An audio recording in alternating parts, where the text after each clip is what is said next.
Selamat malam Bapak Ibu dan saudara-saudaraku para sobat dan handai tolan. Pada malam hari ini kita akan membahas santiologis dari Injil Markus. Kitab kedua dari Perjanjian Baru, Kitab Markus. Nah, Bapak Ibu dan saudara-saudaraku para sobat dan handai tolan sekalian, Kitab Markus mempunyai beberapa pesan teologi khusus yang hendak disampaikan. Dengan berfokus pada diri Yesus Kristus, Markus menyampaikan kepada para pembacanya, dia memaparkan, memperlihatkan pada para pembacanya, ini diri Yesus Kristus. Dia sungguh-sungguh seorang manusia, anak manusia, dengan segala kemanusiaannya. Digambarkan Yesus lapar, haus, bersedih, lelah, dengan kemanusiaan-kemanusiaannya sebagaimana kita manusia pada umumnya. Nah, selain itu Bapak Ibu Saudara-saudara, para sobat dan handai tolan sekalian, di lain pihak Injil Markus juga memaparkan, mengisahkan, menuturkan kepada para pembacanya, Yesus Kristus ini selain anak manusia, dia juga adalah anak Allah, dengan berbagai-bagai karya perbuatan pelayanan yang diperlihatkan selama 3 tahun lebih.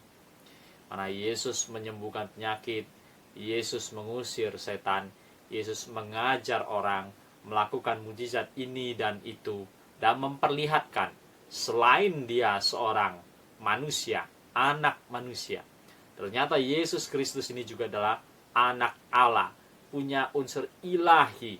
Jadi di dalam teologi sistematika dikatakan dalam diri Yesus ada kealahan, keilahian, juga ada kemanusiaan. Dua natur dalam diri Yesus Kristus, natur Allah dan natur manusia. Nah, Bapak Ibu saudara-saudaraku, para sobat dan handai tolan, Injil Markus juga banyak mengisahkan tentang kerajaan Allah, yang dimana dalam Matius lebih disukai frase kerajaan surga. Injil Markus juga banyak bicara tentang kerajaan Allah. Nah, selain itu, apa yang hendak kita bahas bersama, yang kita hendak angkat dari teologi Injil Markus adalah kata Injil itu sendiri. Kita tahu semua bahwa banyak orang memandang, terutama dari kalangan Muslim, mereka memandang bahwa Injil itu adalah kitab suci agama Kristen. Jadi mereka menyebut kitab suci agama Kristen itu adalah Injil. Ya, padahal kita tahu bahwa kitab suci agama Kristen adalah Alkitab yang terdiri dari 27 kitab PB, 39 kitab PL. Dan kalau dikatakan kitab-kitab Injil, itu hanyalah 4 kitab terdepan dalam Perjanjian Baru. Matius, Markus, Lukas, Yohanes. Hanya 4 kitab saja yang bisa dikatakan sebagai kitab Injil. Nah, kita hendak melihat lebih jauh. Lantas apa sebenarnya Injil itu? Nah, Bapak Ibu saudara-saudaraku sekalian, kata Injil dalam Perjanjian Baru itu banyak muncul dalam tulisan-tulisan Rasul Paulus. Lalu di luar tulisan-tulisan atau surat-surat Rasul Paulus, maka kata Injil itu banyak muncul di dalam kitab Markus. Di dalam 4 kitab Injil, Yohanes, di dalam kitab Yohanes sama sekali tidak muncul kata Injil. Lalu di dalam 3 Injil sinoptik ini, Markus yang paling banyak menggunakan kata Injil. Bila kita memeriksa konkordansi Alkitab, maka Bapak Ibu saudara-saudaraku, para sobat dan handai tolan sekalian, engkau akan menemukan fakta seperti berikut. Matius menggunakan 5 kali kata Injil, Evangelion. Markus menggunakan sampai 12 kali kata Injil, Evangelion. Dan Lukas menggunakan 5 kali kata Injil atau Evangelion. Sementara Yohanes menggunakan 0. Tidak ada sama sekali dia menggunakan kata Injil atau Evangelion. Nah, oleh karena itu, di luar surat-surat Rasul Paulus, maka di dalam kitab Injil, kita lebih layak membahas teologia atau konsep Injil itu adalah dari kitab Markus, bukan dari Matius, bukan dari Lukas, apalagi dari Yohanes.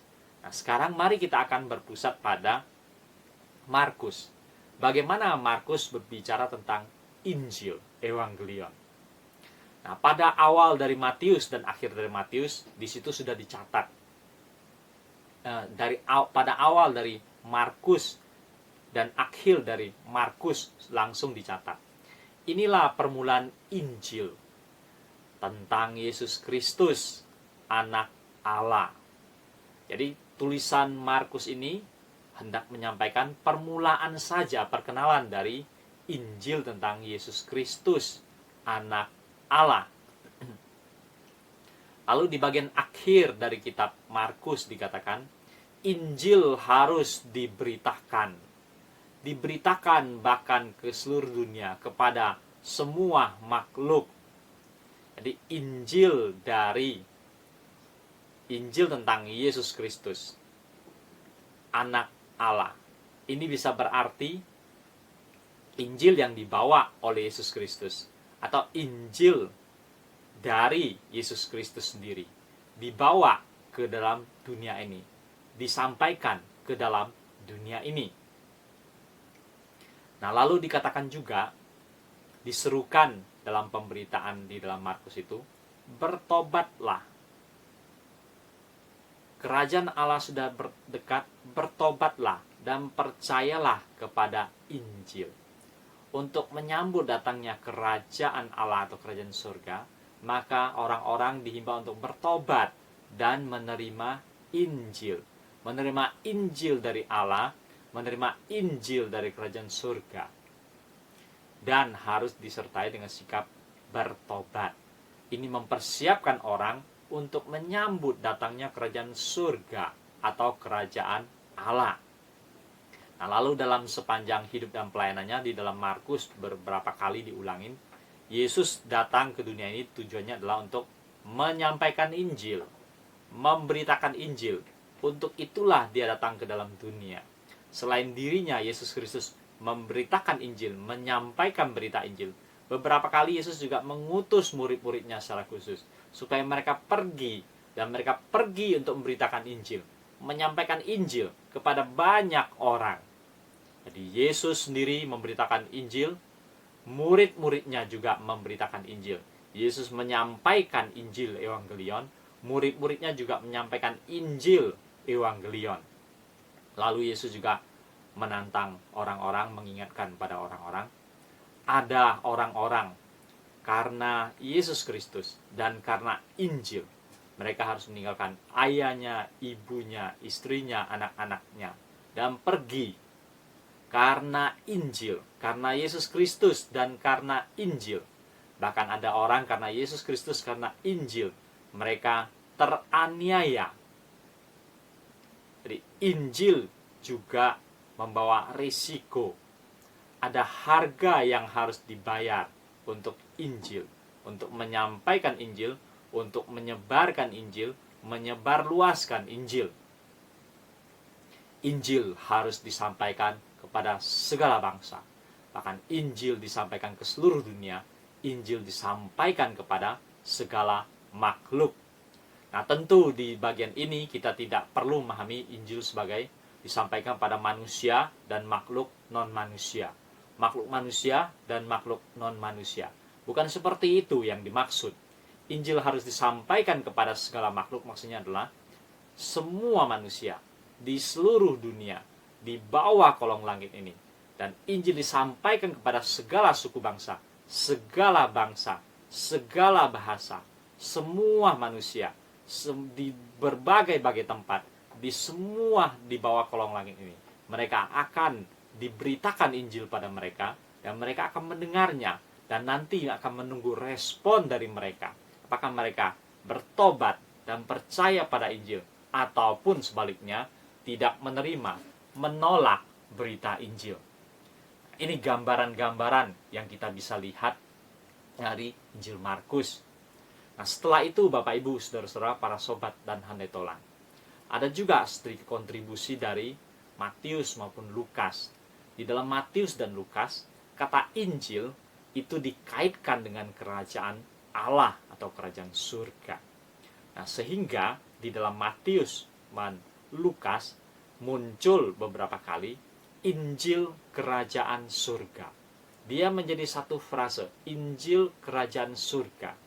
Hal ini bisa diartikan sebagai Injil dari kerajaan surga, atau Injil milik kerajaan surga, atau Injil yang berasal dari kerajaan surga. Oleh karena itu, Injil disampaikan, diberitakan kepada segala makhluk, menuntut orang untuk bertobat, untuk percaya.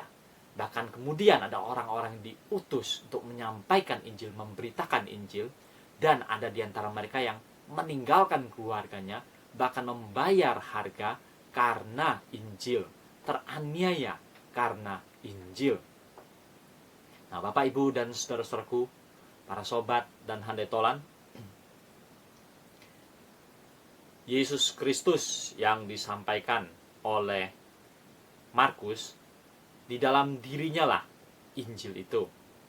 Yesus Kristus itu sendiri, berita Injil, dan segala pengajaran-pengajarannya adalah berita Injil. Begitu juga segala perbuatan-perbuatan karya-karyanya juga adalah berita Injil, yaitu berita tentang pembebasan, kelepasan, dan berbagai-bagai hal yang disampaikan oleh Yesus Kristus. Berita yang dibawa oleh Yesus Kristus, dia membawa kelegahan, kelepasan, pembebasan kepada orang-orang. Itulah dalam diri Yesus Kristus dan dalam pengajaran perbuatannya berita Injil. Nah, kata Injil itu sendiri yang dalam bahasa Yunani evangelion, kabar gembira, berita sukacita, kabar gembira, berita sukacita, kabar gembira kerajaan Allah, berita suka kerajaan surga, disampaikan oleh Yesus Kristus dan murid-muridnya kepada segala bangsa di bawah kolong langit ini, terus disebarluaskan. Nah, kalau kita membandingkan dengan berita dalam perjanjian lama, Allah memilih orang-orang Israel lalu memberkati mereka supaya mereka berpegang pada hukum-hukum Allah. Kemudian orang-orang Israel mempunyai tugas, yaitu menyebarluaskan kabar dari Allah itu, berkat dari Allah itu kepada berbagai-bagai bangsa. Dalam hal-hal tertentu orang Israel gagal. Mereka lebih cenderung menyimpannya berkat Allah itu bagi mereka sendiri. Mereka tidak menjalankan tugas, yaitu menyampaikan berkat itu kepada berbagai-bagai bangsa di bawah kolong langit itu. Oleh karena itu, Yesus menebus kegagalan ini. Yesus datang membawa berita Injil kerajaan surga. Dan secara khusus, Yesus hanya memusatkan pada waktu itu pada orang-orang Israel yang hidup pada abad pertama di Palestina. Disampaikan pada orang-orang di Galilea, di Nazaret, dan sekitarnya. Berita Injil disampaikan, kabar gembira, berita sukacita disampaikan pada mereka. Dan setelah itu kita tahu bahwa setelah Yesus mati, bangkit, naik ke surga, maka penyebarluasan Injil, gereja membawa berita Injil, disebarluaskan kepada berbagai-bagai bangsa, berbagai-bagai suku bangsa. Itu yang dicatat di dalam kitab Kisah Para Rasul. Jadi Injil dari kerajaan Allah dibawa oleh Yesus Kristus, disampaikan pada orang-orang di Palestina, dan kemudian di antara mereka Yesus memilih murid-murid dan mengutus mereka pergi menyampaikan berita Injil dan meninggalkan keluarganya, karena Injil ada yang bahkan teraniaya, dan Injil ini perlu disampaikan terus makin luas kepada segala makhluk, manusia, segala bangsa, segala suku bangsa perlu mendengar kabar gembira, berita sukacita dari kerajaan Allah. Bapak, Ibu, dan saudara-saudaraku sekalian, Kiranya sekarang kita menjadi paham tentang Injil. Jadi Injil itu kalau dipahami secara sempit oleh orang Muslim sebagai 4 kitab saja, Matius, Markus, Lukas, Yohanes. Tapi Injil itu sendiri punya arti yang luas, berita yang luas, berita yang perlu disampaikan kepada segala bangsa.